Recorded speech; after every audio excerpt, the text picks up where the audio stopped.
on it. Poonies. Oh, brother, this guy stinks! Alright, look guys, I knew this was coming, but I wasn't really prepared for it. I'm gonna make this as brief as I can. The Rise and Fall isn't a bad episode on its own. No, it's not. But it's a pretty bad retelling of The Roots of All Evil, which, mind you, is my second favorite finale of all time. Twilight's Kingdom is first. So, you guys know I'm gonna have some strong feelings about this. This is literally that finale if you took away everything that was good about it. Literally everything, sucked it all away in a vacuum, and left the most bare-bone essentials. Okay, maybe that's a bit harsh, but I'm struggling to figure out what things I liked here that I didn't already like in Roots of All Evil. First off, where are the dragons? You know how crucial Blaze, Spike, Fountain, those guys, you know how crucial they were? Yeah, they're just straight up gone now. Sparky's whole arc, that's gone too. Those little nuances of compassion that Misty had for Opaline during their confrontation, yeah, that's gone too. Misty just says her basic, you can't take my cutie mark away, and then, yeah, Opaline just takes it. No one gets to feel hopeless for more than 5 seconds because they have to crunch it all into 5 minutes. 45 minutes of runtime and they crunch that all into 5 minutes. And yeah, it shows. Things just happen on screen without proper build-up. Characters are suddenly in places where they weren't before. And where does this episode take place chronologically? I mean, yeah, I guess it happens right before the duel, but the episode tries to act like when Opaline sends that video live stream to the townsponies that they're meeting her for the first time, and yet they're not. Because the episode then also flashes back to show Opaline actually attacking Equestria and taking the cutie marks, like she did in the actual episode, but yet the townspoints are still shocked when she sends that video live stream, even though she already showed up and took the cutie marks. Shouldn't they know who she is? What's going on here? The episode again paints Opaline like a joke. She has multiple outtakes, her cloak catches on fire, she has a burp joke, and she's not at all threatening like she was in the actual two-parter. Okay. Like, I'm sorry, but with the benefit of hindsight, jumping back from how Masterplay Season 2 has portrayed Allura so far, with being a brooding and emotionally complex character in her own right, while still being the antagonist, to the flanderized way Season 1 portrays Opaline is like night and day. 1 is a character so good that she makes you question the nature of who are the real heroes and villains in this story, and the other makes you question how she can even be taken seriously at times. Fantastic. I feel so sorry for those who, like me, adore Opaline as a villain because Telltale does not do her threatening nature justice. I guess none of the characters actually have any sort of arc in this version. I mean, I guess Sunny kinda does, but it's nowhere near as good as the version she had in Make Your Mark. I mentioned in a previous video that I liked that Pip was given the hero role at the end. In fact, that was the only thing I give this episode credit for. But upon further reflection, having her inspire the townsponies instead of Seashell completely misses the point of why the hero had to be Seashell. It was about Sunny and the main six inspiring the next generation in times of hopelessness to stand up and lead, fight for a better tomorrow. You know, one of the central themes of G5?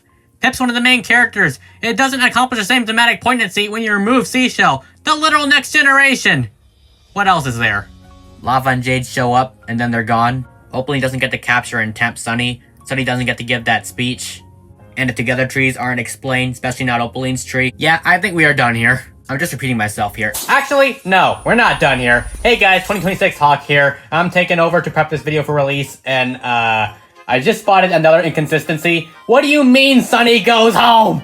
That can't happen. The very next episode after this is Crystal Ball, one that directly takes place after Secrets of Starlight. But Secrets of Starlight could not have happened in this version because Sunny goes back to the Bright House.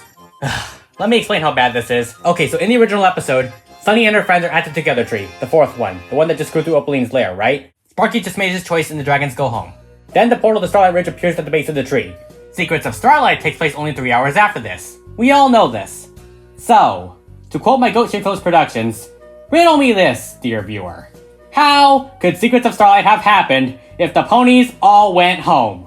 They're supposed to be standing there for 3 hours or so. Sunny going home means this special, flat out, didn't happen. The ponies had to be at the tree. This means Crystal Ball could not have happened. Show business like snow business, I think, could not have happened. Telltale Season 2 didn't happen. None of the Telltale specials happened. The Greatest Gift definitely isn't canon. Allura of all characters flat out either didn't exist or flat out didn't get defeated. Comet never went to Maritime Bay and didn't get wasted. Okay, that's a good thing. Nothing happened, nothing is canon, because Secrets of Starlight is the tentpole event that kicks all this off. This isn't like other continuity errors in which, yeah, you could make a good argument as to when they take place. Maybe Opaline's Raccoonicorn was just hiding in the background recording everything in Roots of All Evil. Or maybe the Fourth Together tree is just there off screen when we see Opaline's castle ruins again in the Lone Alicorn. This is a flat-out retcon that renders everything else that has to do with that special non-canon. Yeah, it's one single shot, a beautiful one to end the episode with, not gonna lie, but it flat-out has no justification. The only way Secrets of Starlight could have happened is if in Taruto's retelling, the ponies used the maritime bay to get a tree instead. But that would be redundant, not at all congruent with the real episode it's adapting. Ugh.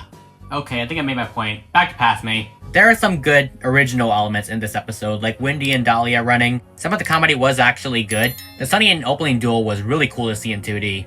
And yeah, even though it was butchered through the runtime, I did enjoy seeing the reprise of Magic and Us from The Roots of All Evil. The way the 3D visuals were replicated in 2D was great.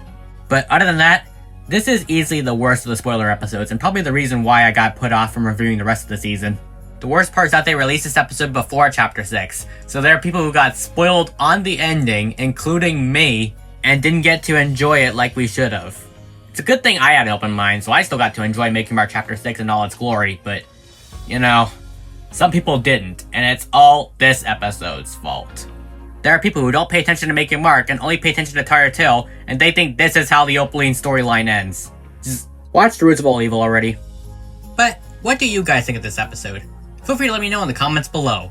I know I was a bit mean in this video, and to be honest, considering how much Making Mark Chapter 6 means to me, and how my review on it was my first creative risk to put my channel on the map, I could have been a lot meaner. But if you like it, that's totally fine. All I know is, I had a lot more to say on this than I initially thought for a quick video. Oh well. With that being said, this is Hawk Nightwing signing out until next time. Hoof to heart.